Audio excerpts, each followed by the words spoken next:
Antes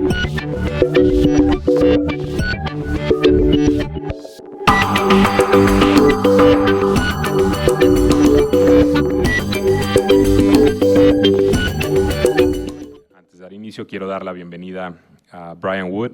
Él es investigador asociado del Servicio Internacional de Información para la Paz. Brian Wood ha liderado la campaña de Amnistía Internacional para el fortalecimiento del Tratado sobre el Comercio de Armas como coordinador del área de control de armas, comercio en seguridad y derechos humanos. Es experto en el tema de comercio mundial de armas, ha sido consultor para Naciones Unidas en el tema de prevención de intermediación ilícita de armas pequeñas y ligeras, así como en materia del uso final de armas, como parte de los sistemas de controles nacionales. Ha realizado múltiples investigaciones y análisis de políticas públicas durante cerca o más de 20 años, tanto en organizaciones intergubernamentales como dentro de los gobiernos nacionales y organizaciones de la sociedad civil. Durante su sabático de Amnistía Internacional, Brian formó parte del equipo de investigación del Servicio Internacional para la Paz, IPIS, por sus siglas en inglés, sobre transferencias de armas y actualmente se encuentra colaborando con el equipo como investigador asociado. Brian Wood es, sin temor a equivocarme, él o uno de los expertos más importantes a nivel mundial en temas de desarme y de regímenes de control de armas de fuego, tanto nacionales como internacionales. Aprovecho para presentar también, y agradecemos muchísimo la presencia de Emilio García Ruiz. Él es el director general de Investigación Policial en apoyo a mandamientos de la Agencia de Investigación Criminal de la Procuraduría General de la República. El licenciado García Ruiz se desempeñó desde el 2003 hasta el 2008 como funcionario de la Procuraduría General de la República, como parte de la sección segunda del Estado Mayor y la Dirección General de Operaciones asumió el cargo de jefe de Departamento de Alto Impacto y Terrorismo. Ha sido investigador de delitos federales en la Secretaría de Seguridad Pública Federal, así como director del área de tráfico y contrabando de dicha entidad. Actualmente es el coordinador de investigación técnica y operación de la Secretaría de Gobernación, Comisión Nacional de Seguridad, Policía Federal y División de Investigación, donde se dedicó a la investigación de delitos federales y anteriormente fungió como el encargado interino de la coordinación de investigación en campo. Les damos la bienvenida con un fuerte aplauso a ambos y cedo la palabra a Brian Wood. La mesa estará dividida en dos grandes campos, aprovechando sobre todo la presencia de Brian y Emilio dándonos retroalimentación sobre el tema a nivel nacional, donde lo que se explorarán son las mejores prácticas de investigación de delitos relacionados con armas de fuego, con dos ópticas, la de sociedad civil y la de la autoridad. I would like to begin by thanking the organizers, that's Magda Kos and the 24-0 organization, as well as Pablo Vasquez and the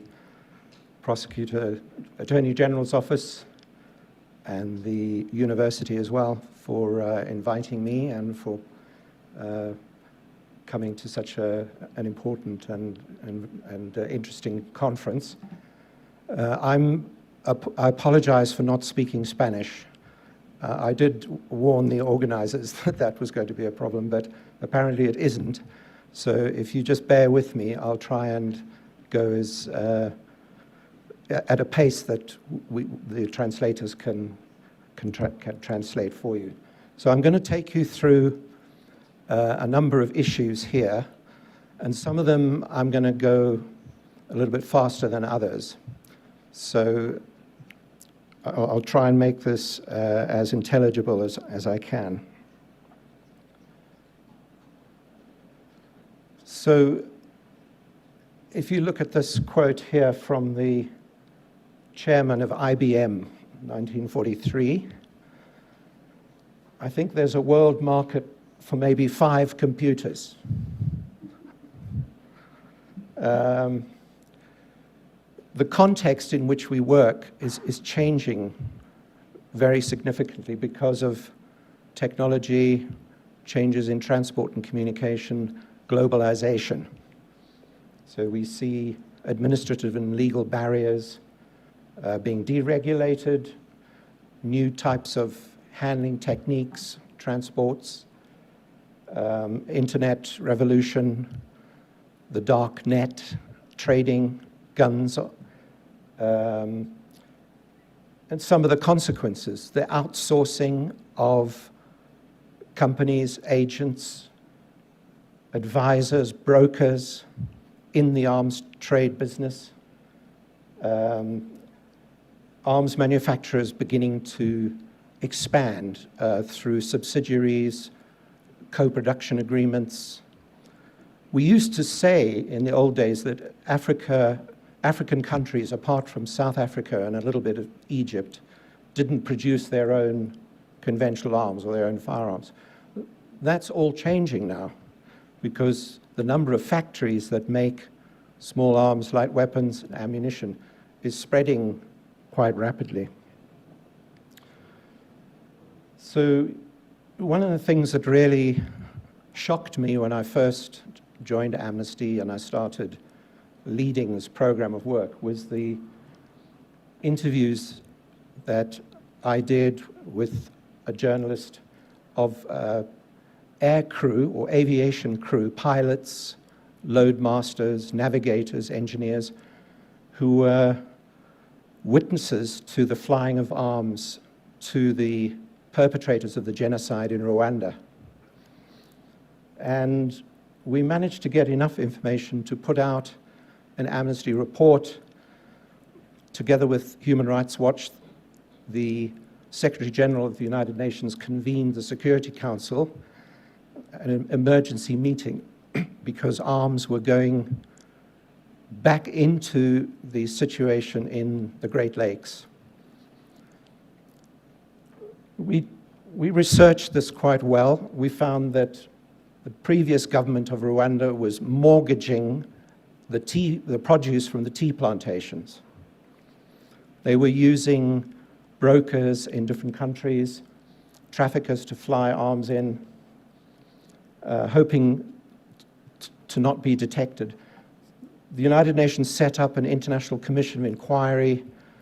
They found more evidence. And eventually, the Ministry of Defense of the old regime had all its archives discovered in the Congo when they were trying to escape. So the journalist who picked up a lot of those papers came to me, and there in black and white were the proofs of all of the trade. So we started out with the interviews with the people involved. We didn't have many documents, we had a few, but we eventually got the documents from the archive. And those individuals have never been prosecuted, even though, as you know, genocide is the crime of crimes. There's no limitation. So that case is still pending. But you have to prove intent. You have to prove that the persons involved intended to commit acts of genocide. And that's where it gets tricky.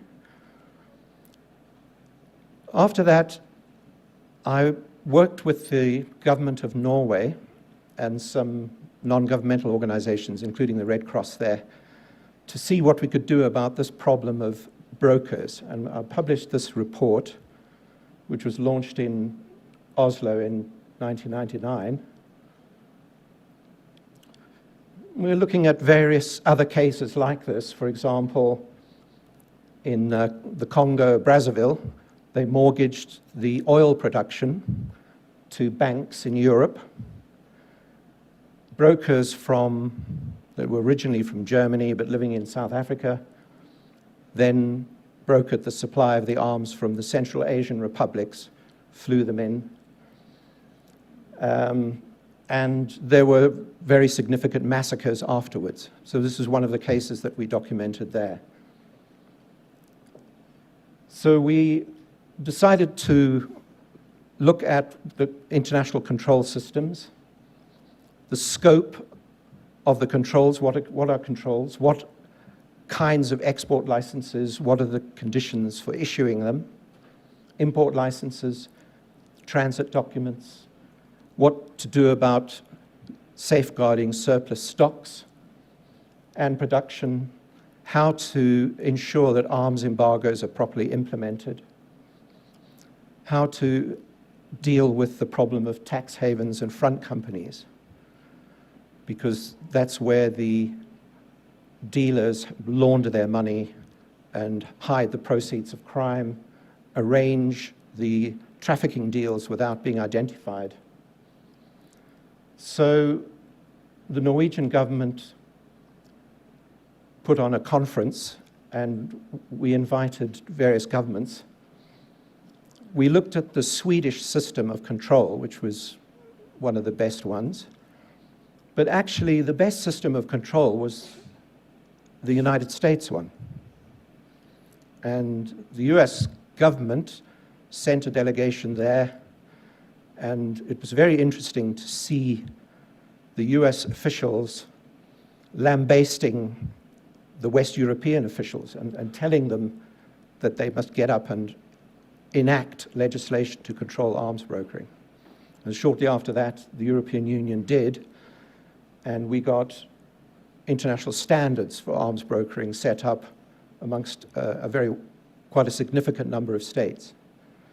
So I'm telling you that story because, you know, I know there's the problem with arms coming from the United States into Mexico, and there's a big issue there. But change comes through sometimes strange ways, through contradiction. And we need to look at the cold facts and reality and use the opportunities that we can get. So there you had non-governmental organizations joining together with a progressive government and bringing other governments into play and actually getting a number of things done. So we set this agenda, adopting a comprehensive list of activities, controlling the brokering and transport agents, licensing of each transaction on a case-by-case basis, providing criminal sanctions to effect arms embargoes, increasing the capacity of the customs and the police to investigate. That's something that is highly relevant here. Devising a system of common end-use certificates and monitoring. That's an issue that the governments are only beginning to work on now. And exchanging information amongst governments on illicit arms brokers and traffickers. So we have these watch lists being developed.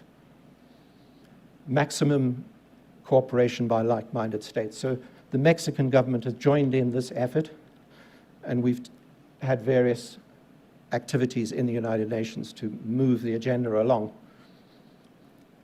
Now, this man here was somebody I came across some years ago. He was working in a gun shop in England, selling shotguns for clay pigeon shooting. But he fell in with a German arms broker who was brokering conventional arms from Eastern Europe, surplus arms from the old Soviet Union. And they got involved in brokering the arms sales from China. And he thought he was going to make a lot of money and be very clever. So he tried to import 60,000 assault rifles into Nigeria. And he thought, he could circumvent the law in Britain, the United Kingdom, by leaving the country and then brokering the deal and then coming back. What he didn't realize was that by using his email to arrange the meetings, he was falling into the jurisdiction of the United Kingdom. So that was the fatal flaw and why he was prosecuted. He was also involved in a deal to smuggle assault rifles in to the United States from Chile. So the United States prosecutors have filed a case against him and one of his English colleagues. Now, we in the non-governmental organizations do research, we collect information, we try to be good citizens, we try to be, let's say, the critical friends. of the governments that commit themselves to the rule of law, to human rights, to tackling this violence. So we do research, and we have research standards. These are some of them. Obviously, impartiality. Impartiality means not being the tool of a political party, basically, or a religious sect, but being impartial, objective, accurate. Having ethical standards, standards of proof, developing systematic approaches to the research, collaborating with others, doing the desk work and the field work, being very careful about sources, primary sources, secondary sources, and how the results of the organization, of the research is presented, as well as the organization, the whole issue of supervision of the research.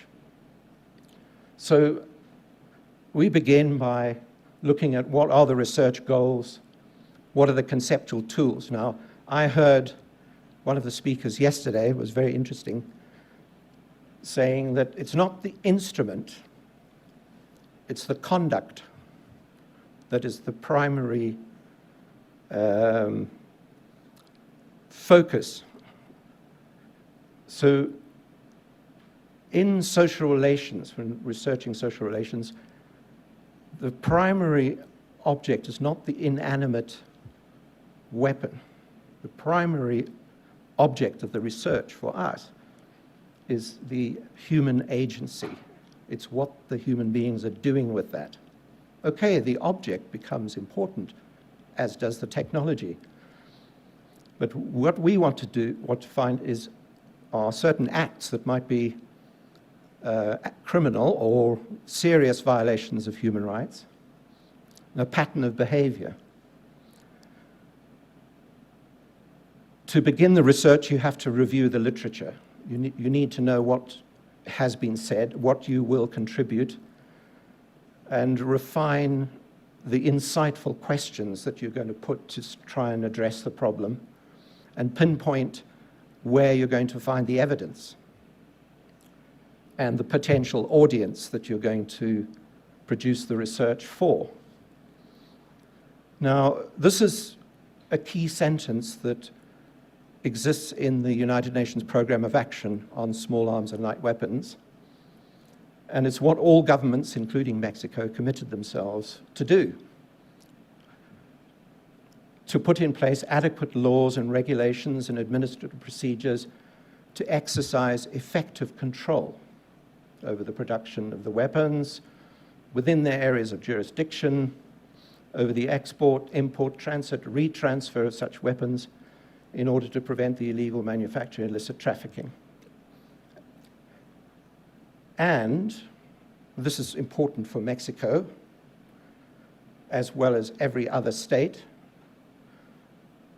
They're committed to adopt and implement the necessary legislative and other measures to establish as a criminal offense under their domestic law the illegal manufacture, possession, stockpiling, and trade. Okay, so there you have it.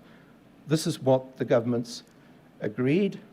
They're going to ensure that those engaged in those activities can be prosecuted. So if in your law there are not adequate criminal sanctions or criminalization of certain acts in relation to possessing firearms, possessing illegally manufactured goods, or stockpiling and trade, then there's a loophole in the law. Okay, we'll come back to that. And of course, as you know, the governments have all agreed to take action to prevent corruption, organized crime, and terrorism. So those are things that are enshrined in international law, binding agreements. So when your country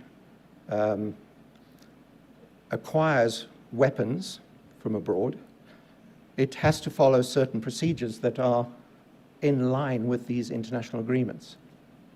The public procurement of weapons is not something that you just do at your own discretion. You have to follow the rule of law.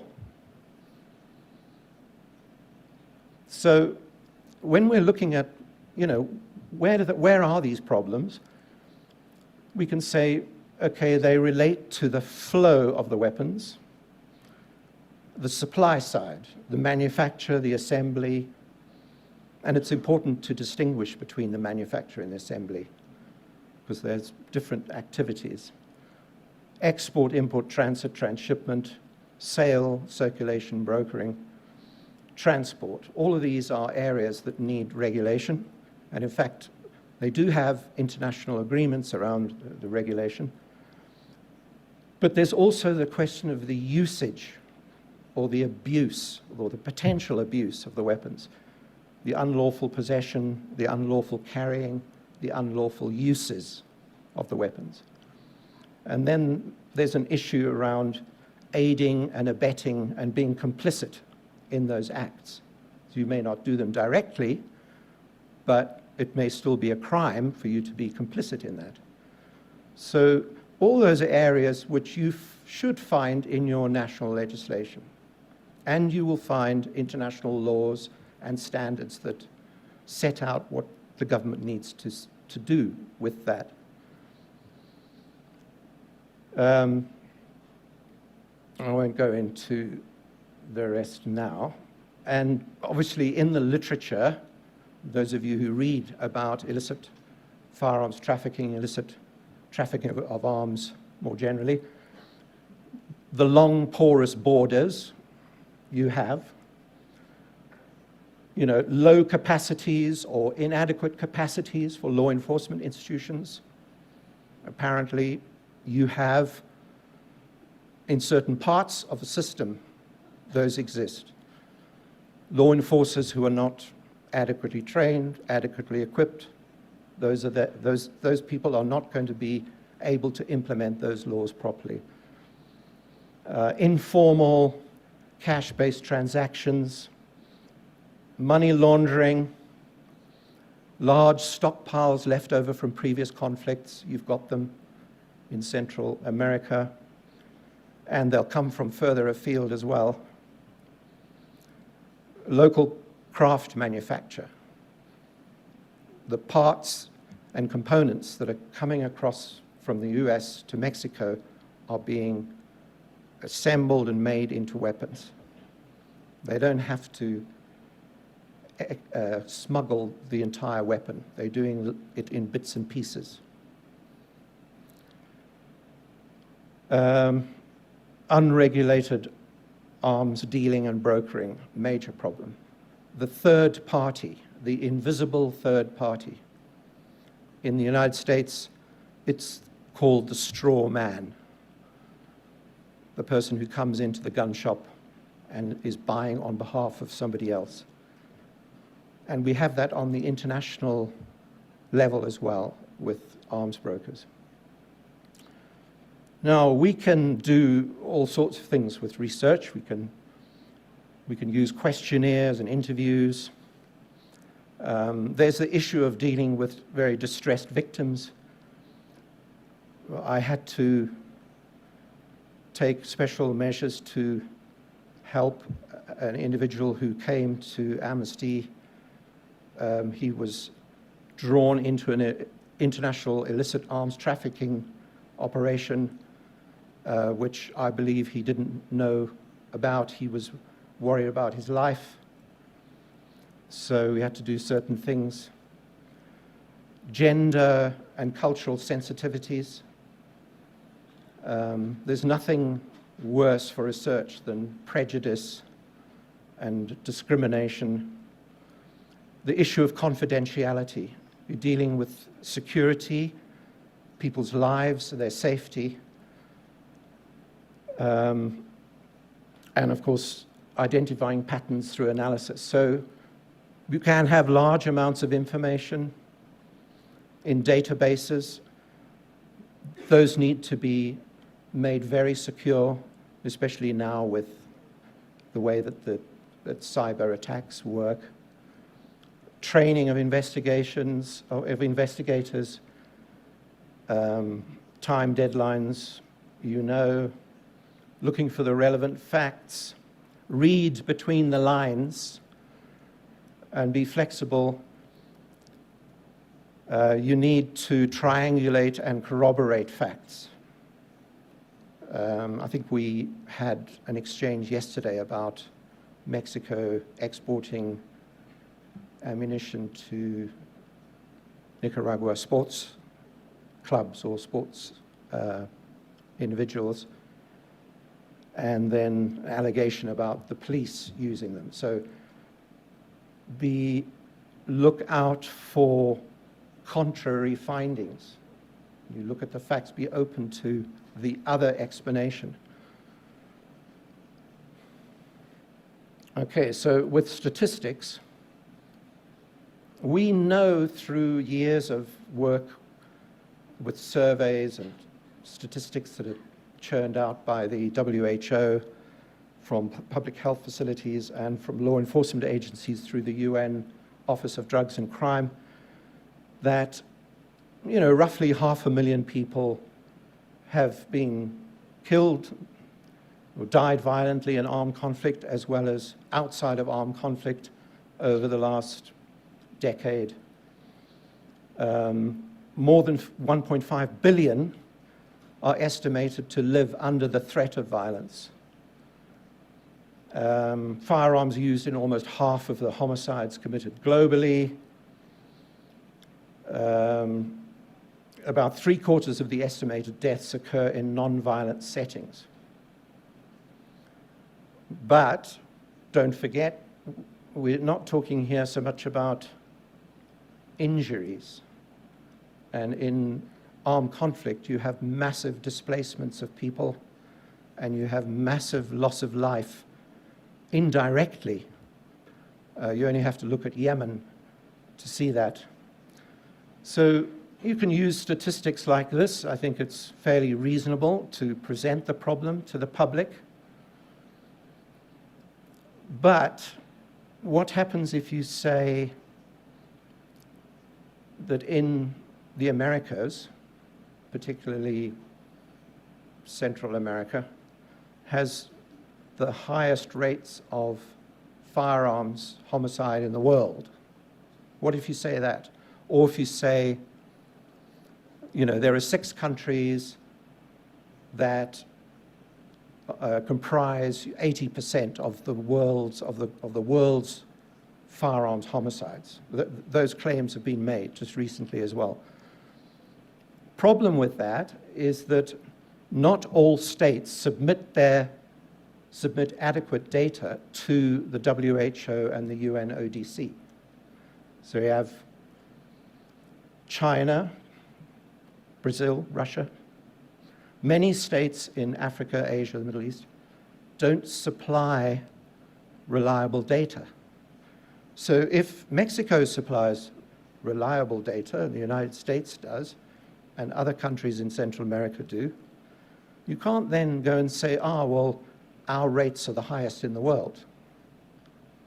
So forget that.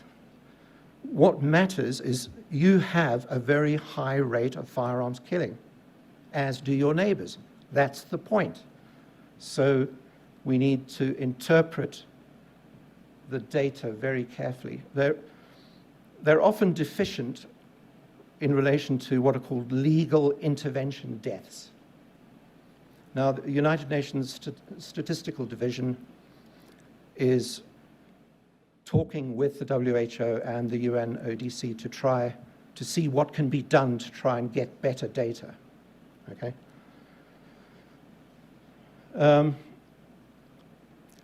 This is an interesting bit of data.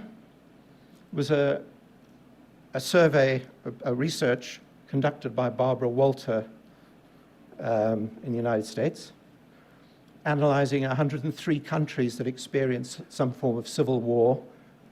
So she concluded that governments that are beholden to a formal constitution that follow the rule of law, that do not torture or repress their citizens, are much less likely to face renewed violence of any form. Okay, so that's well backed up with data. Also, significant reductions in the number of political prisoners and extrajudicial killings made the renewal of civil war between 2 and 3 times less likely than in countries with higher levels of human rights abuses. So, you know, there's strong data to back up what the previous panel and what other panelists have been saying. Now, in the research, of course, you'll make these direct observations, detailed descriptions, drawings of distinctive markings, you know, when you're in the field, if you are in the field, audio-visual evidence, you might want to tape record what people saw, physical evidence.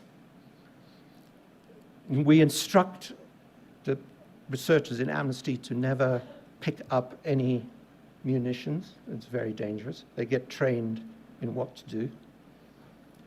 You can take a photograph, you can measure them. That's fair enough. And of course, there's documentary evidence. We'll come to that. Often that is found when a government or a government agency is dysfunctioning. Documents come out, there are whistleblowers, or from companies. That could be important. So here we have, you know, work that we did in the Great Lakes area in the eastern Congo. These are mortar shells and anti-personnel mines with Serbian markings on them. And there was an arms embargo on the armed groups there. So this was significant information which we could take to the United Nations investigators, give to governments. Again, as you know, all firearms are supposed to have these markings, and they vary. So you can take photographs of them, you can get advice, but you can't jump to conclusions just because you see something that came from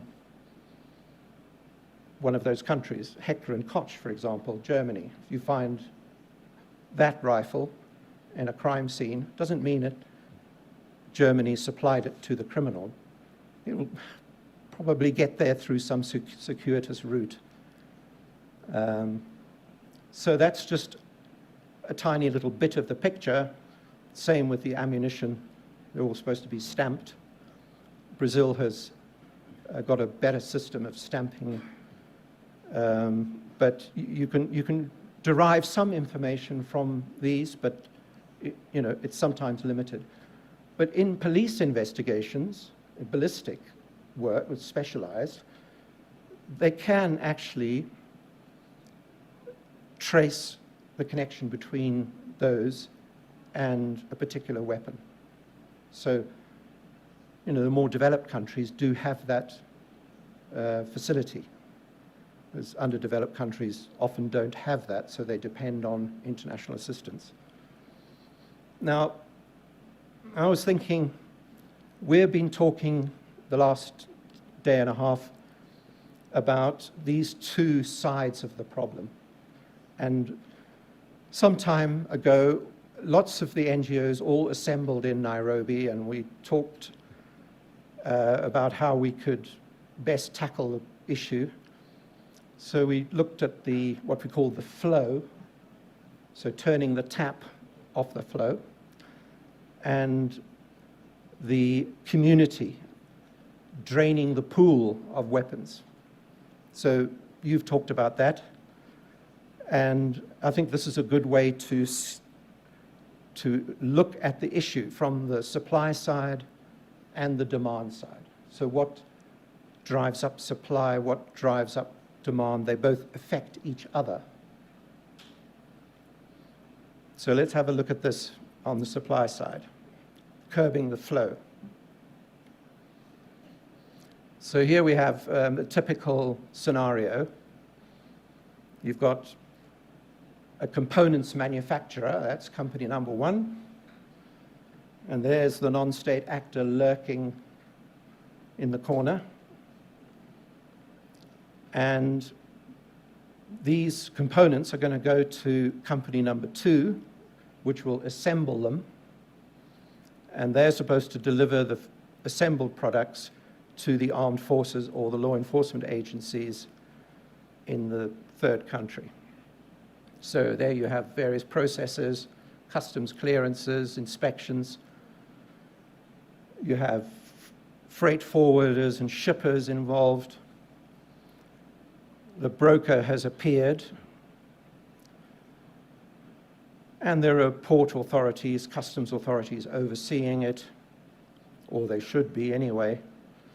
And then you've got the export licensing from the first country. It could be supervised by the Foreign Ministry, maybe the Ministry of Defense would be the case here, or sometimes it's the Trade Ministry. And there are various other documents that are needed, end-use certificates, that they need to be verified and validated. And so you have different government departments involved. Now, what happens when you divide this up? You get these corporate or private corporate actors, businesses on the left, the official government ministries and authorities on the right, and in the green in the middle are the documents. And those are not all the documents. Not even by half are those all the documents. Now, the problem is the law enforcement and licensing authorities who are supervising this don't necessarily see all the documents. And some of those documents can be forged. There have been particularly end-use certificates.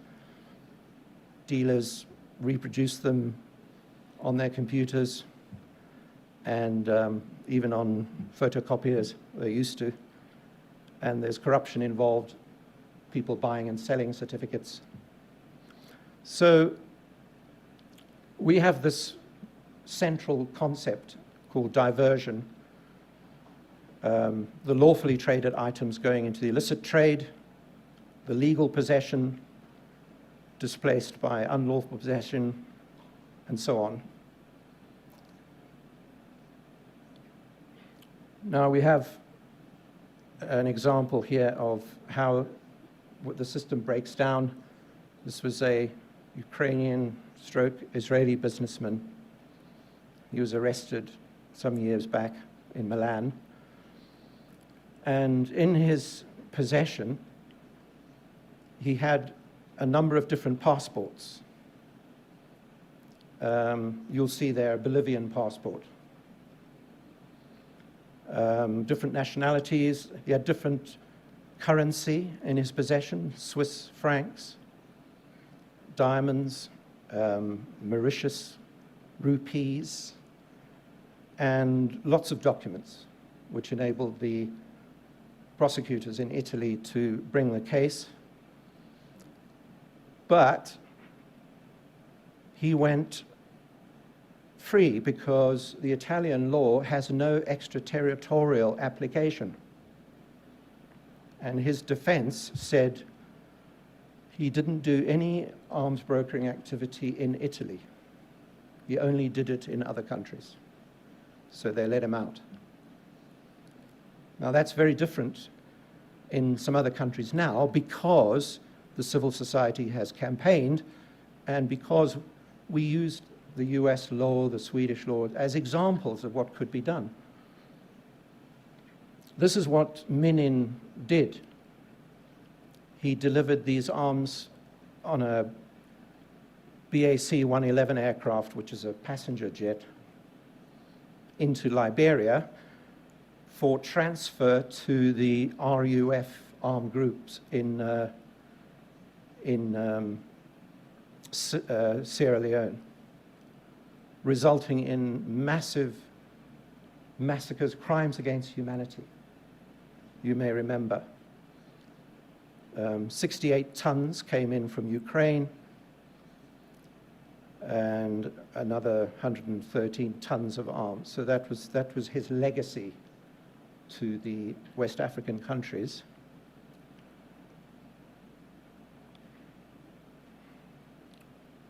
Oops. These are the aircraft he used. That Antonov 124 that brought in the 113 tons was leased from a UK company that in turn leased it from a Ukrainian company. And these are the boxes of munitions that are in the passenger jet, stuffed under the passenger seats.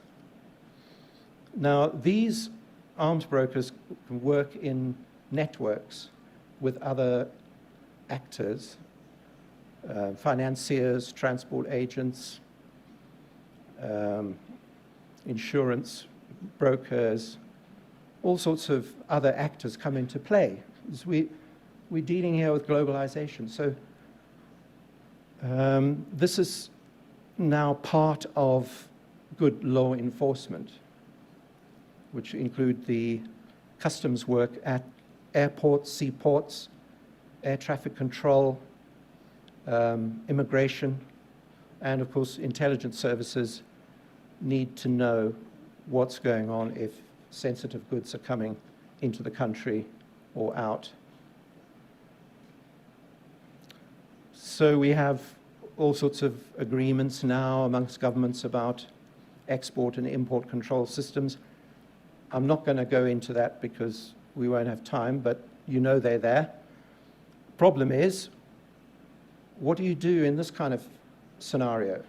We had this situation in relation to FARC in Colombia a few years back, when they dressed up as officials from Peru, went to Jordan, purchased a large quantity of Kalashnikovs, put them on a Ilyushin 76 plane, flew them through the Mediterranean, over the Caribbean, and then they just dropped them in crates into the Colombian jungle.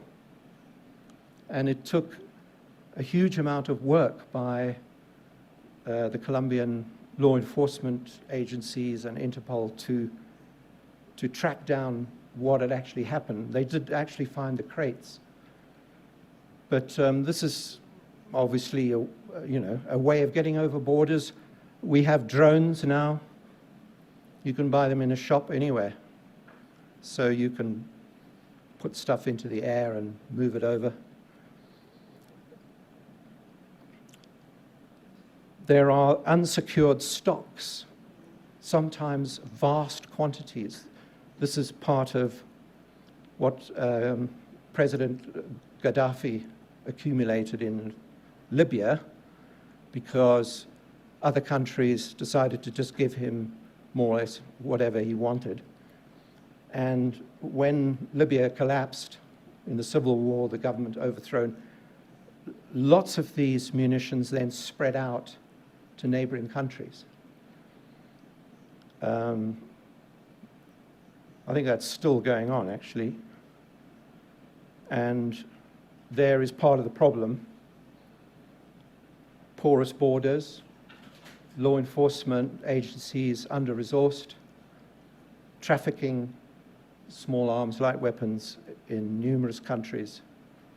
Now, we know that some traffickers were using Equatorial Guinea, which is formerly a colony of Spain, Spanish-speaking to some extent, flying over to Latin America and the Caribbean, moving drugs into Europe, moving arms the other way. So when you're thinking of what is the problem, think globally as well as locally. Come on. I think you know about corruption in relation to stockpiles. Here's an example from El Salvador. Some of the officers involved in illicitly selling weapons from the government stockpiles were prosecuted, and this happened in a number of countries. So corruption in relation to weapon stockpiles is a major, major problem. And the very developed countries, the EU, US and others, are trying to provide technical assistance programs to prevent that. And they're often called arms management and destruction programs. So engraving serial numbers into the weapons, modernizing the destruction methods, improving the storage facilities themselves, and record keeping and accountability, also digitalizing them. So where you have these risks, you need pre-shipment checks. Before the cargo goes, all these checks have to be made. This is the modern approach which is promoted by the World Customs Organization to customs authorities throughout the world. There are now ways of scanning containers in very sophisticated ways, and of GPS tracking them in sensitive scenarios. So all these can be brought into play. Now, reducing the demand means making communities safe, because if their perception is that the only security they'll get is by acquiring their own weapon, obviously demand for weapons is going to be much higher. So these are all aspects of making communities safe. And I will emphasize the last one, ensuring responsible use. Because the communities need to be able to trust the police and the law enforcement authorities. The violations need to be prosecuted and not let go. So there are all these different activities that take place that can make communities safer.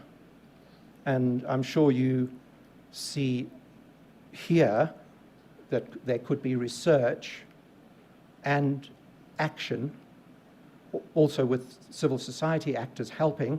And by civil society, I mean all aspects of civil society: lawyers, doctors, religious organizations, human rights organizations, women's rights organizations, peace organizations, all sorts of organizations, and business organizations can get involved in this. Civic education, public awareness is critical. I was involved in this experiment in Malawi, where we built community policing structures all along the border areas, and those villages had virtually no resources, and the police were incredibly under-resourced as well. But we managed to get them working together, and in those communities, trust began to be restored after the previous dictator had left government, and a human rights approach to policing, an intelligence-led, community-based policing approach. Now, obviously, lots of different personnel and forces and groups use small arms. So the research agenda is wide open. Some of the ones in green at the bottom are usually, they're at the unlawful, illicit end of the spectrum. And any research on that has to be done with enormous care, as you would expect. So what I find with lots of NGOs is they don't differentiate between violence and the use of force, or the use of lawful force. Because it does sound a bit controversial to say human rights quite often have to be protected with the use of force. But the use of force is not violence. Violence is arbitrary force, excessive force, abusive force, okay?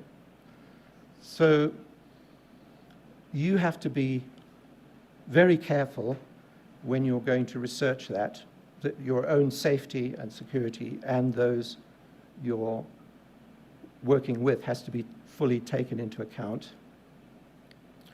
I won't go through all that now, but if you just look at this scenario here, these are all moments in the process of law enforcement where violations and abuses can take place.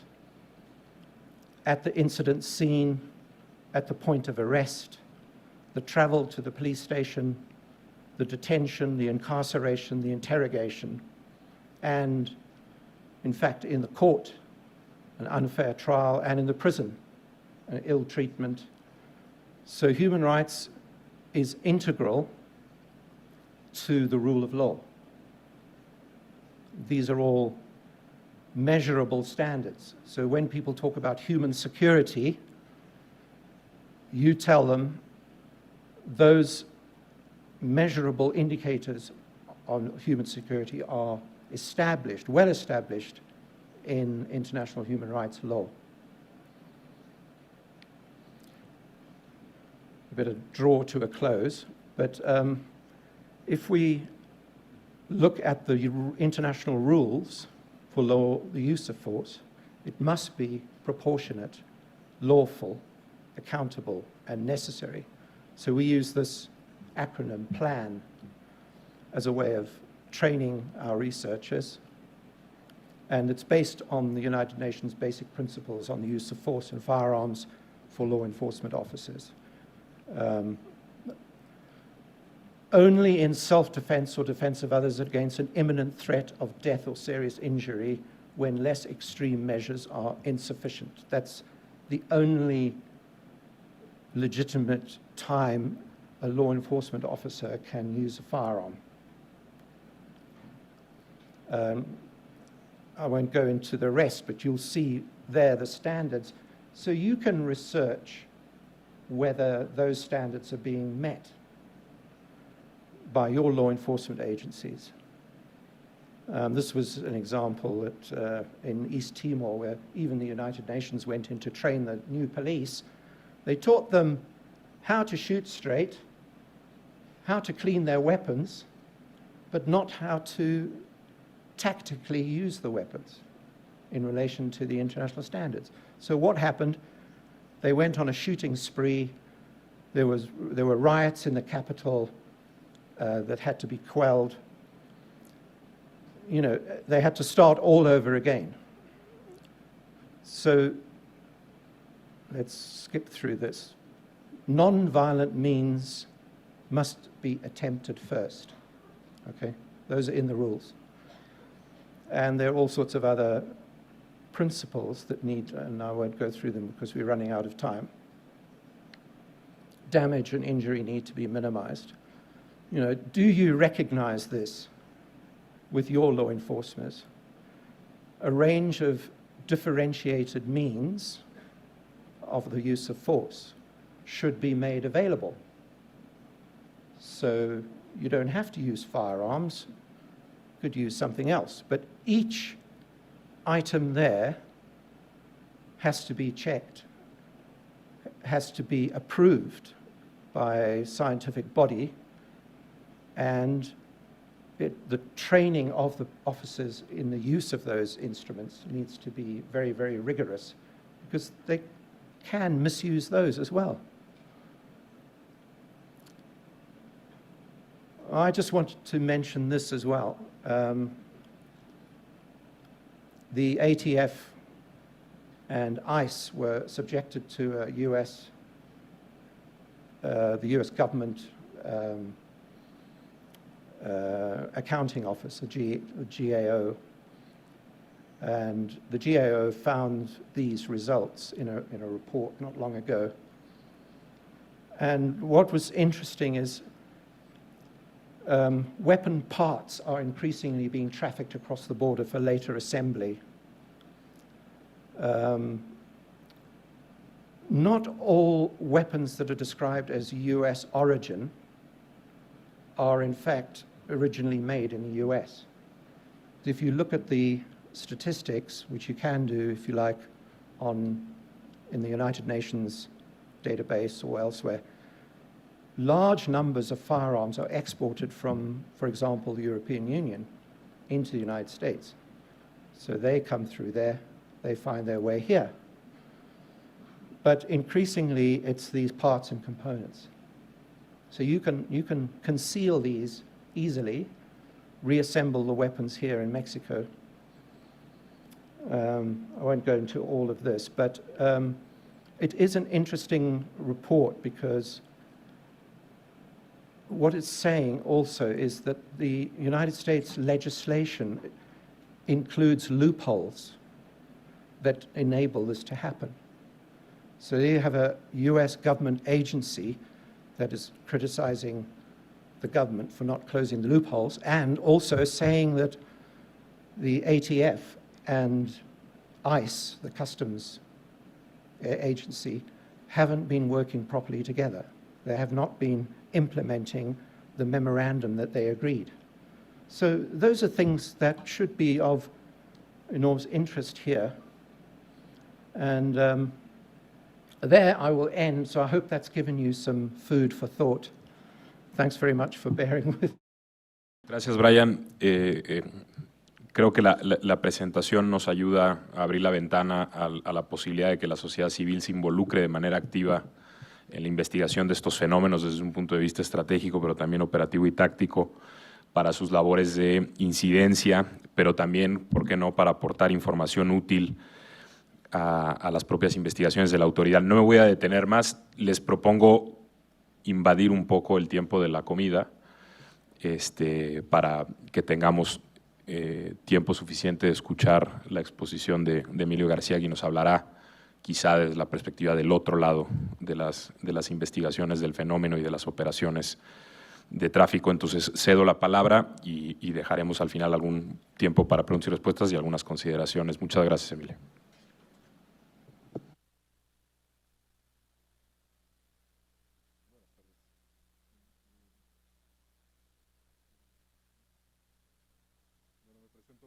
Soy el comisario Emilio García Ruiz.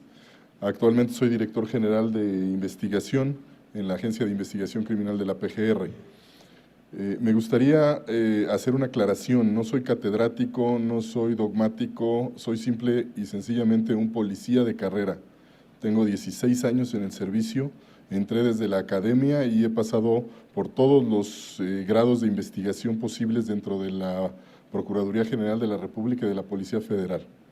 Les vengo a platicar un poco el tema de las mejores prácticas que realizamos nosotros como policía, como agencia, en el día a día, en los hechos, no en la dogmática, no en la cátedra, en lo que nos enfrentamos día a día en las calles, lo que es las prácticas que estamos haciendo para erradicar los delitos cometidos por armas de fuego, que en México al menos se interconectan e interrelacionan con toda la capacidad de delitos inimaginable que puede haber en México, desde la delincuencia organizada hasta robo simple.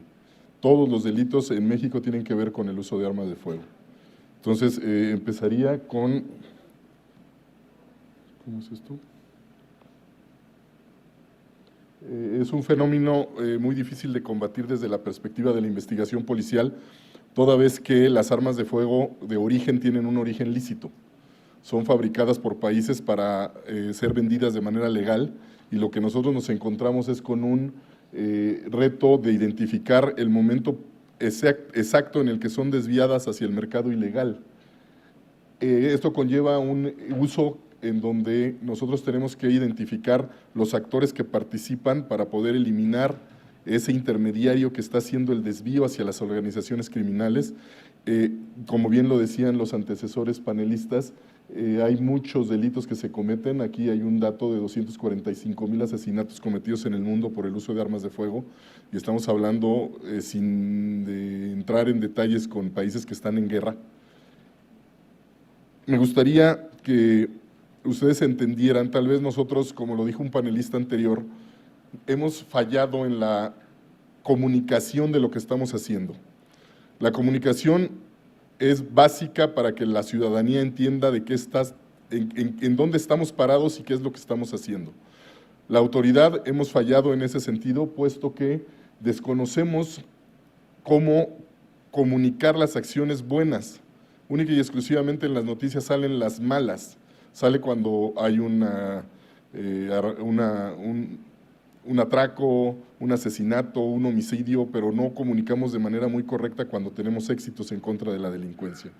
Otro detalle es que la gente no diferencia, y no tendría por qué hacerlo toda vez que son sociedad civil, los niveles de autoridad que tenemos en México. Solamente sirva de repaso, en México hay 3 niveles de gobierno: municipal, estatal y federal. Entonces, el encargado de la seguridad pública de primer contacto, lo que se llamaría la policía comunitaria o la policía de proximidad, es el municipio, que es precisamente en donde estamos fallando. La gente no entendemos, al momento de ser ciudadanos no entendemos, nosotros decimos policía y policía son todos, pero el nivel de gobierno es municipal en un primer contacto, luego pasa a la policía estatal, que ya tiene una manera de prevención, pero también una obligación de investigación. Una vez que la policía estatal no puede con algún caso, o por la especialidad está marcado como de injerencia directa de la federación, es cuando entramos nosotros.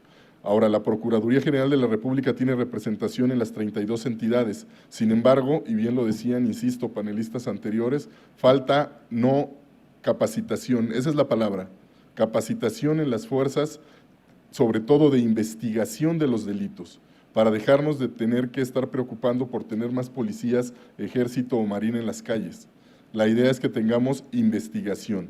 Investigación es aquella labor en donde la inteligencia se traslada en oficios que son firmados, ratificados, constatados en campo, en gabinete por policías de investigación que firman un informe, un IPH, que al final va a pasar a formar parte de una carpeta de investigación que será susceptible de una ministerialización con líneas específicas de investigación que pasarán a ser pruebas suficientes para que en un juicio se lleve una condena satisfactoria a la sociedad y se procure justicia.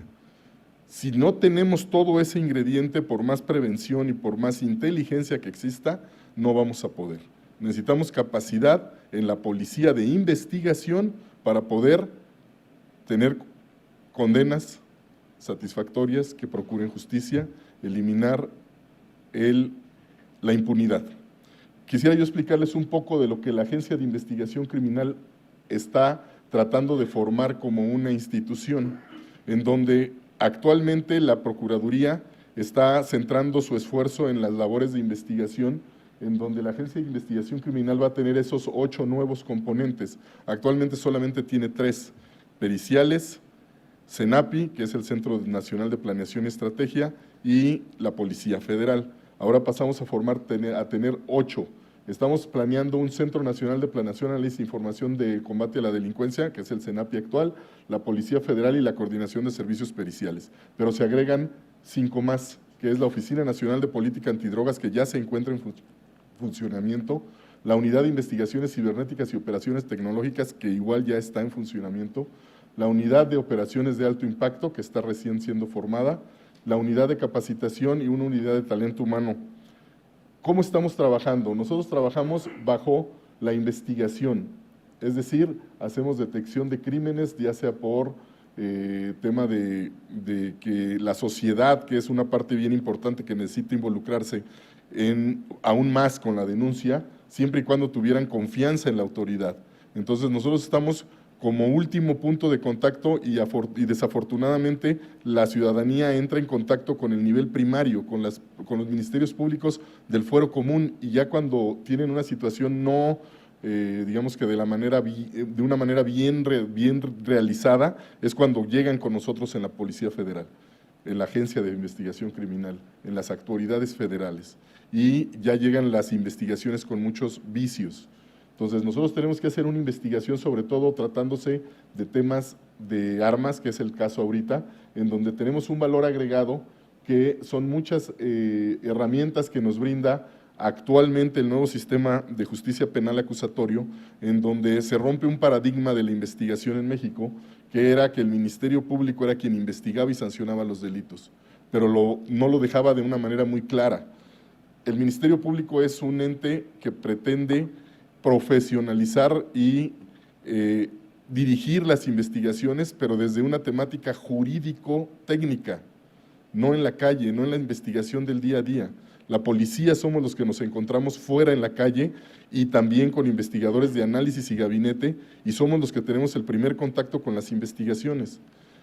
Esa investigación que nosotros realizamos como policía, tenemos que ir con el Ministerio Público para que él la perfeccione, pero la perfeccione desde un punto de vista jurídico-técnico, no con vigilancias, no con seguimientos, no con todas las intervenciones telefónicas, con las órdenes de cateo. Eso nos lo va a dar el Ministerio Público autorizado por un juez.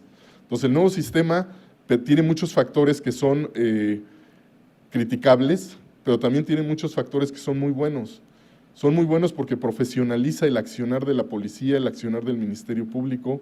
Tenemos que tener la capacidad oral de expresar nuestras ideas, de crear convicción en el juez para que las condenas sean satisfactorias, de hacer una investigación preliminar que permita a obtener todas las evidencias y todas las pruebas necesarias para que el delincuente se quede, que no se haga lo que llaman puerta giratoria, en donde entran y salen constantemente.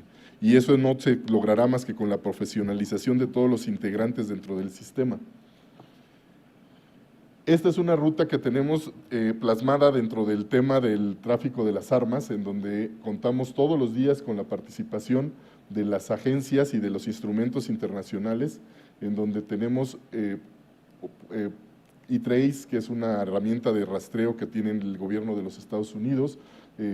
Tenemos bases de datos de intercambio con Interpol, con ICE, con los Marshalls, en donde estamos realizando toda una identificación desde el mercado lícito, el desvío, hacia el mercado negro, por llamarlo aún así, en el ofrecimiento hormiga que hacemos, que se tiene identificado.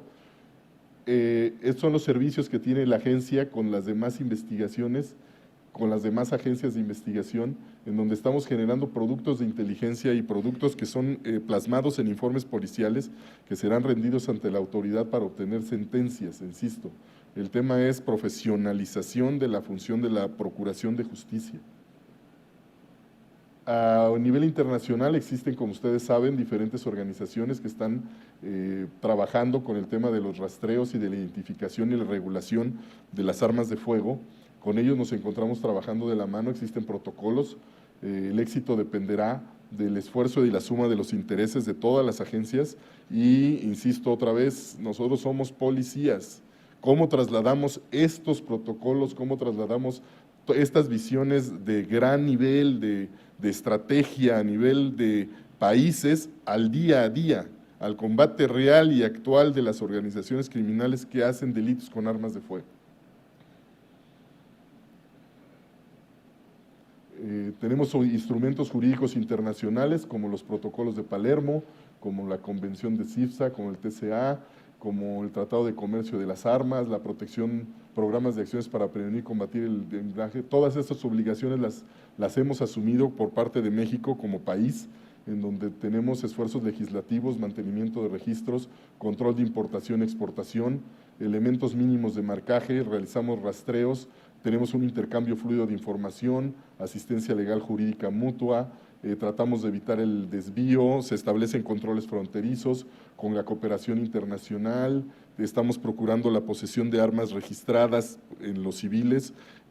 Yo desde la perspectiva de la policía, el tener un arma no forzosamente implica tener un riesgo, siempre y cuando tú la sepas, los alcances específicos que tienes y que tengas la capacitación necesaria para utilizarla.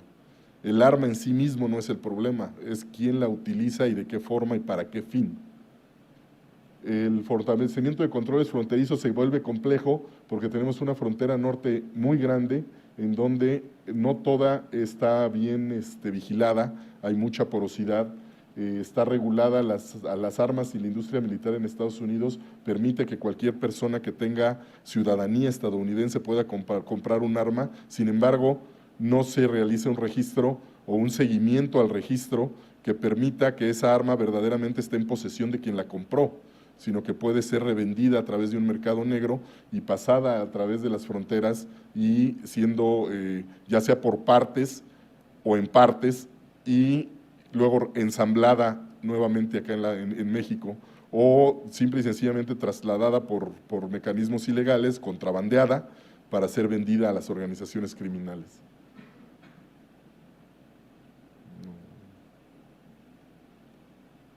Tenemos los instrumentos internacionales que tenemos que tenerlos vigentes, hacer su implementación, la capacitación de los elementos, insisto, el marcaje, intercambio de las buenas prácticas con agencias y las nuevas tecnologías. Aquí incluimos todo lo que tiene que ver con la cibernética, con cuestiones de rastreo, GPS, satelital, uso de drones. Es un fenómeno delictivo que se encuentra de las nuevas amenazas de seguridad en todo el mundo. El crimen organizado en todas sus vertientes, tanto el narcotráfico como tráfico de armas, de personas, de migrantes, el lavado de dinero, utilizan armas de fuego.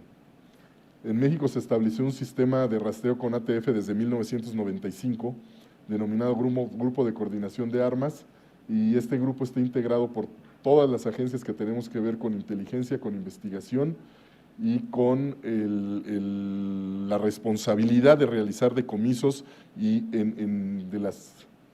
derivado del decomiso del rastreo a través de la trilogía de investigación, otra vez Ministerio Público, Policía Federal y peritos, se obtienen todos los datos que contiene la Oficina de Control de Armas y de Fuego y Explosivos de Estados Unidos con ATF, en donde nos pueden dar el fabricante, el importador, el modelo, el calibre, el número de serie, las marcas de las pruebas y todos los marcajes que traen tanto las armas como las municiones. No solamente es identificar el comprador, sino también tratar de entender cuáles son las redes del tráfico, y aquí tenemos una gráfica de más o menos cómo hemos detectado nosotros, de dónde vienen y hacia dónde hemos detectado que llegan las armas derivado del análisis del rastreo. Una gráfica que ilustra las líneas de origen y destino con base en los países en donde están llegando las armas. Esta es información que provee el E-Trace, que es la herramienta que utilizamos con la agencia de los Estados Unidos ATF. Los principales países de origen de las armas y el destino que hemos detectado en México, si ven, está muy focalizado por áreas. Podríamos, si lo comparáramos este diagrama con los cárteles que tenemos en México, se vería claramente cómo diferentes cárteles controlan diferente parte del flujo de las armas y del flujo de las rutas de trasiego de drogas y en tiempos de crisis económica se vuelve más difícil el tema de las armas, se compran más, están en un mercado comercial de Estados Unidos, tenemos que cuidar las armas que se pierden, las armas que se roban, se facilita la obtención de armas cuando están en sobrantes de alguna guerra, se favorece el mercado ilegal, el mercado el negro se eleva, hay un mayor riesgo por los proveedores, por los vendedores. Se favorece el desarrollo legal de armas de la región latinoamericana, ya que se producen, hay muchos estados débiles en Latinoamérica, en donde vienen a través de una historia de dictaduras, una historia de falta de democracia y el desgaste del poder del Estado, en donde se desestabilizan, donde hay corrupción en las instituciones, que es precisamente lo que nosotros estamos tratando de combatir. Estamos tratando de formar una institución fuerte en la PGR, en la Agencia de Investigación Criminal.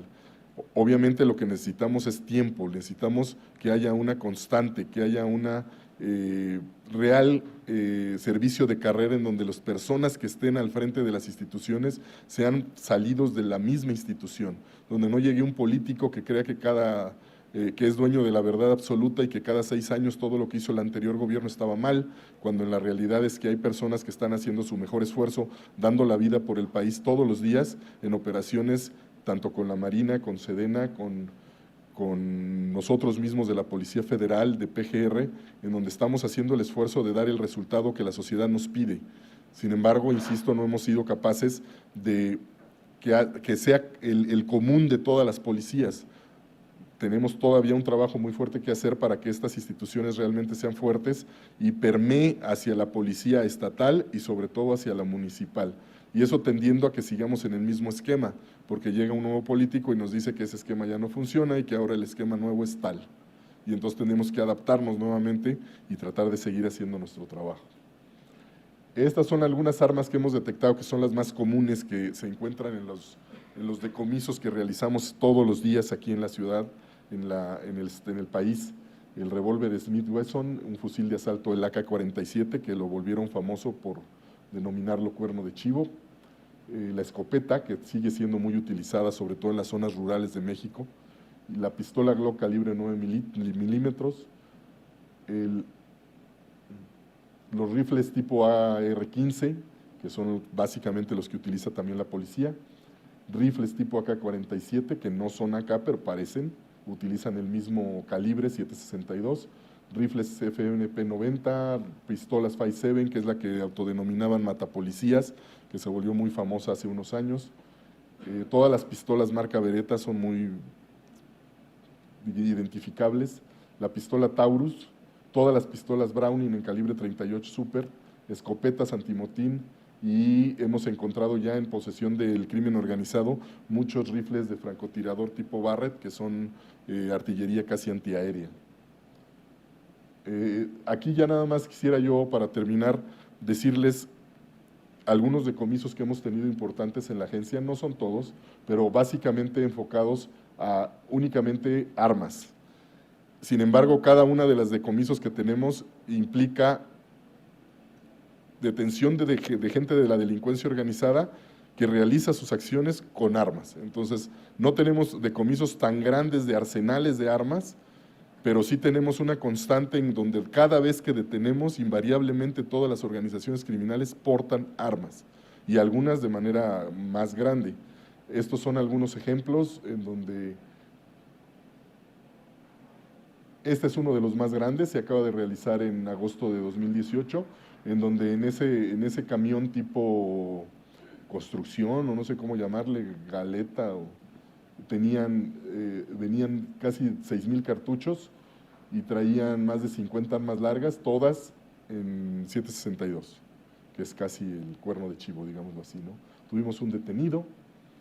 Este es otro decomiso en donde es 30 armas de fuego, pero aquí la característica es que eran tipo pluma. No sé si han visto una pluma que pueda matar a una persona, sin embargo, pues hicimos un decomiso grande de armas tipo pluma con cartuchos, son calibre 22. Investigaciones en donde tenemos decomisos, insisto, de manera constante. Aquí tenemos un Barrett. Todas son investigaciones que estamos haciendo nosotros en la agencia, con detenidos, invariablemente tienen droga, armas, es una constante, todo el tiempo drogas, armas. El último que tenemos, el día de ayer, como todos saben, hubo una acción muy importante de la agencia contra el cártel de la Unión de Tepito aquí en el distrito. Les aseguramos más de 30 armas. Sería todo por mi parte. Insisto, juntos, como sociedad civil, como instituciones de procuración de justicia, tenemos que seguir dando la batalla al día a día, no en la dogmática, no en la cátedra, en el día a día, en la calle.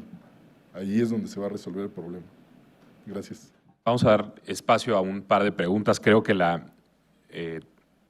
tengo varias notas, pero creo que la pregunta que se abre es si existe ese espacio justamente para que la autoridad y sociedad civil en ambas dimensiones, la comprensión del fenómeno o la dimensión estratégica, pero también en la dimensión más operativa y táctica, pueden encontrarse para la realización de este tipo de investigaciones, en el entendido quizá, no sé si sea el caso, donde hacerlo no signifique una invasión de las competencias de uno o de otro, o una limitación o un reconocimiento tácito de las limitaciones de uno u otro, sino más bien un reconocimiento de que el fenómeno, la globalización, el tipo de contextos quizá ya no den para que no se trabaje de forma aislada. Creo que son preguntas al aire, sobre todo en un país donde hay que reconocerlo, el tema ha sido poco explorado. De hecho, es la razón o la motivación original de este encuentro.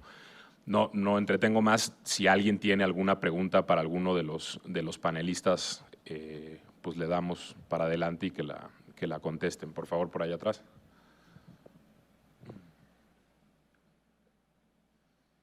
I would like to ask Mr. Brian Wood. I would like to know what is your opinion about Dwight Eisenhower's message to the United States at the end of his period regarding to what he calls military-industrial complex?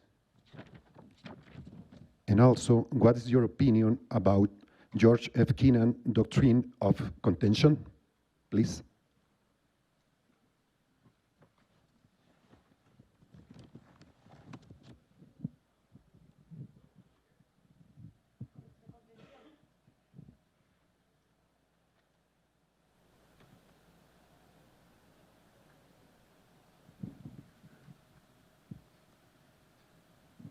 Regarding the concept of the military-industrial complex, I think if you look at the scale of it, it's vast.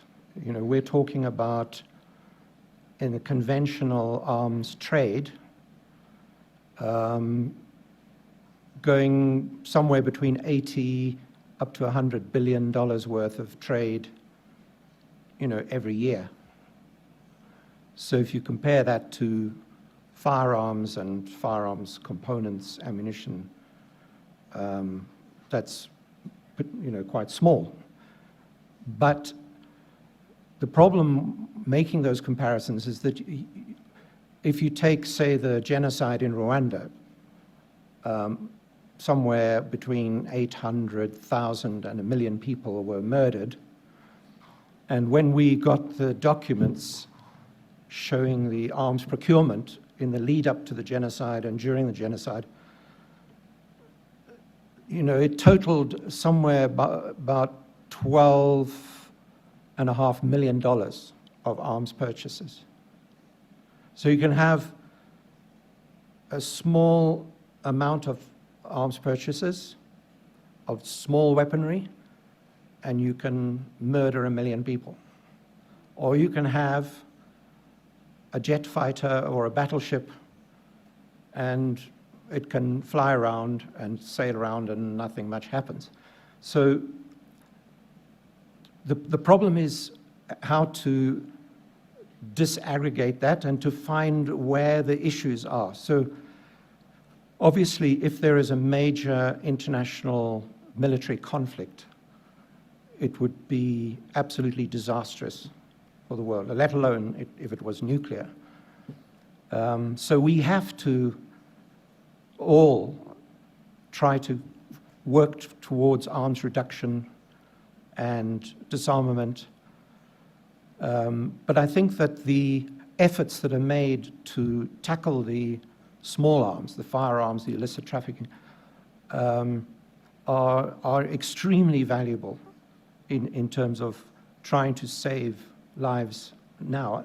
I think it was Kofi Annan, the Secretary General of the UN, who said that this small arms, light weapons proliferation was an abuse, was like weapons of mass destruction in slow motion. And so I think that we do need to look at both. So I agree that it's a concern, but we need to be careful the way we do it. I don't know whether that answers your question.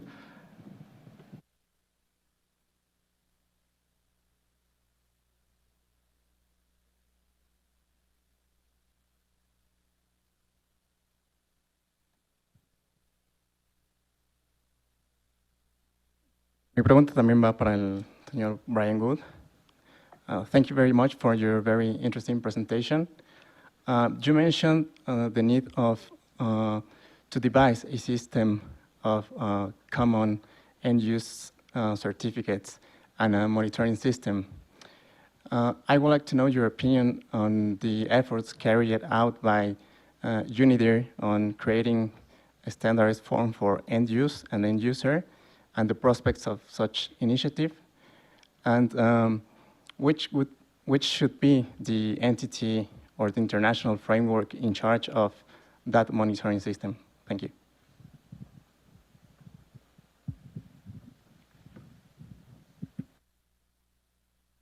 Is the microphone working? Is it working? Okay, so in the international agreements on weapons of mass destruction, there are often verification mechanisms where an independent body can inspect certain facilities. Okay, it's not perfect, but it's generally accepted that should be part of the agreements. In the field of conventional arms, you don't have that, let alone small arms.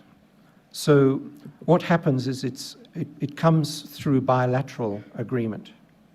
So if one country is exporting, the importing country provides an end-use certificate or an import license, they negotiate the terms of the export. So in the export license, they might say, okay, these particular arms are extremely sensitive.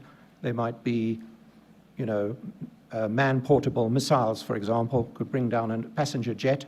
So we'll only supply those if our team can come to your sites and see how you are storing those, what you are doing. Usually that only happens if they're a very close security political partner country. So then you have teams going on site. So other than that, what happens is the end user agreements or the end use agreements could have certain provisions. Usually you can't re-export it, as I'm sure you know, without a further decision-making process, which might involve the country of export. You have to go back to them and say, do you mind, we don't need this anymore, but we're exporting it.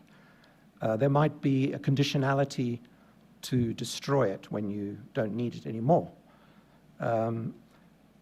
Switzerland has a end-user conditionality which states that you cannot use the weaponry in organized attacks on civilians. I can't remember the exact wording, but it's not a fully international human rights law wording, but it's, you know, quite good. And Germany had something similar. Countries like Germany, the UK, are looking at new ways of monitoring end use. And of course, the United States does a lot of monitoring of end use. They have the Blue Lantern program, they have other programs. Officials go out. If you are dealing in a US origin weaponry in any country, you may get a visit from the US officials on your door because you need to be authorized to do that from the US government. Usually State Department used to be, they're transferring it to the Commerce Department. So there are things going on, and we NGOs have been saying to the governments, we need you guys to tighten up that system.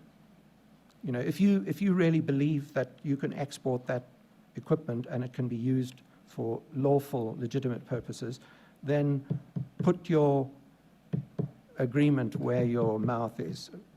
Sign an agreement saying these are the rules, and if you break the rules, you don't get any more. So there are some discussions, and UNIDIR, which is the UN research body for disarmament, picked up the study that I did originally, and they've been pushing it further. So, you know, we want them to succeed. Mexico can contribute. Mexico is very active in the international forums. in the United Nations, in the OAS, in other places. So it's something that you can ask the government to, put a proposal on the table. Why not? Una pregunta más o la de el chico de la mano izquierda levanta.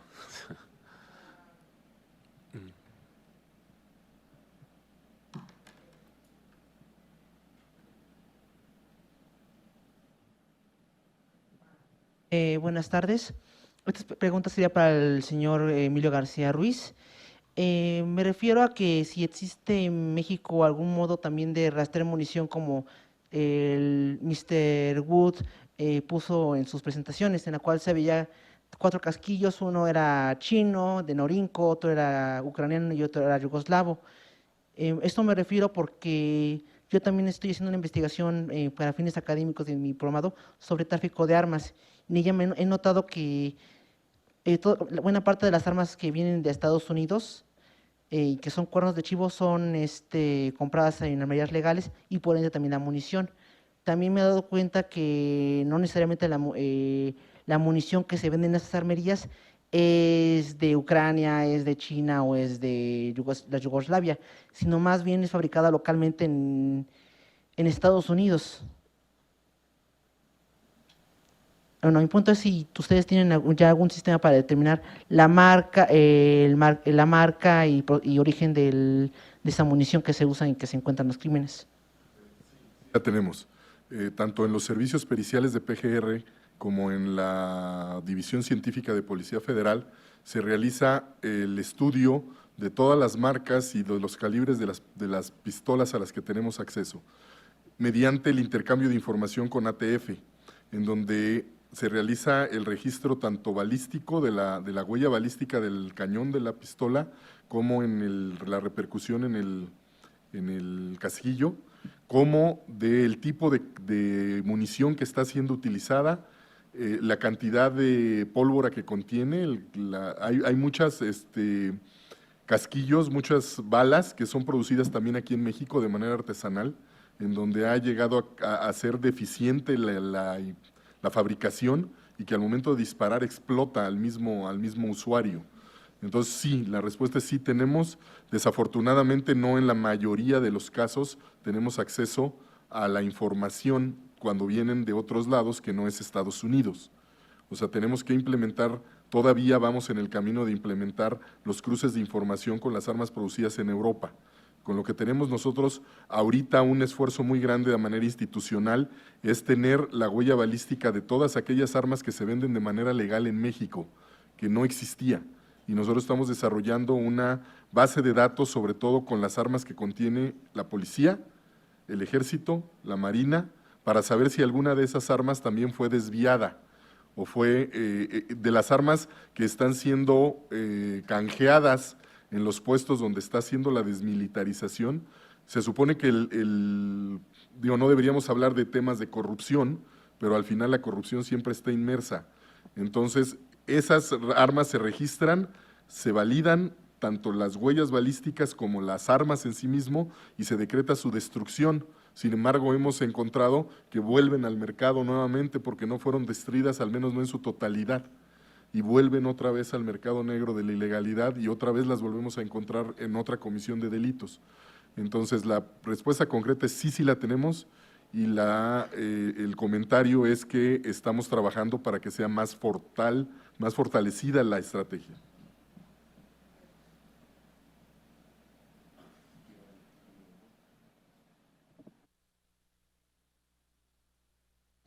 Bueno, pues damos por terminada la mesa.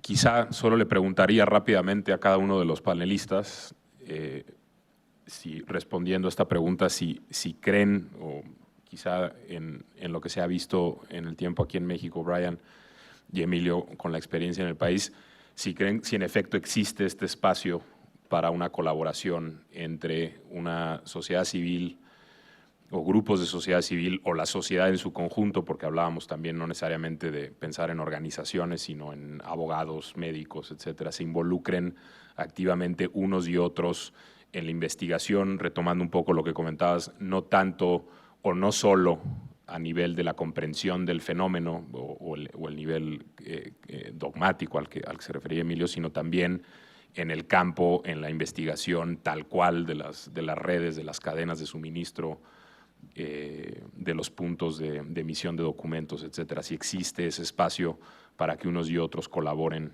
en este tipo de actividades.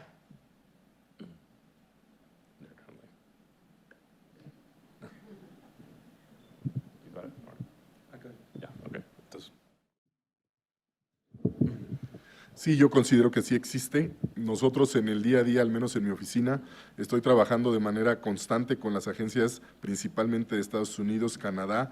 Tenemos un acercamiento también con Scotland Yard, con gente de Israel. Todos los días es el trabajo de nosotros. Entonces, aparte de integrar a esas agencias que son las especializadas, también tenemos todos los días participación de la sociedad civil en diferentes foros de diferentes temas, tanto armas como personas desaparecidas, secuestro, buenas prácticas.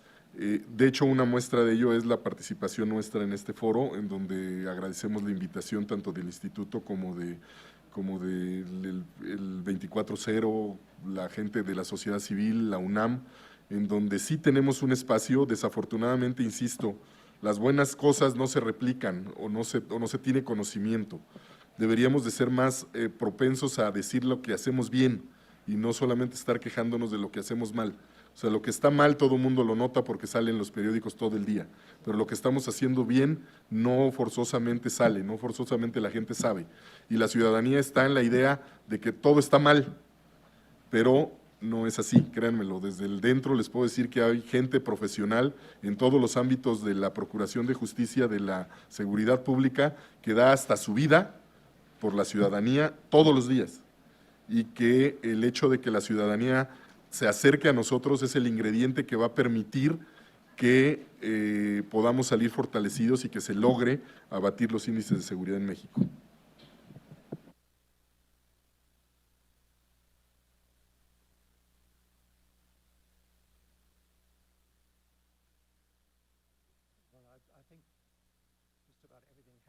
Said, all I would conclude with is to say that change can happen through political will, and political will doesn't come about unless civil society is active.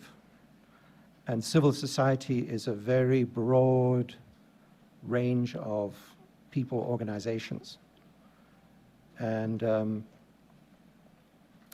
you see, I spoke about the people in the airplanes, there are people in the ships, there are people on the trucks, there are people on the railway lines, there are the lawyers, the doctors, the nurses who have to deal with the gunshot wounds, the teachers who have to explain to the children about violence, and they're the businesses whose business suffers. And at every level of society, in every part of society, there is a way in which they can relate to this problem.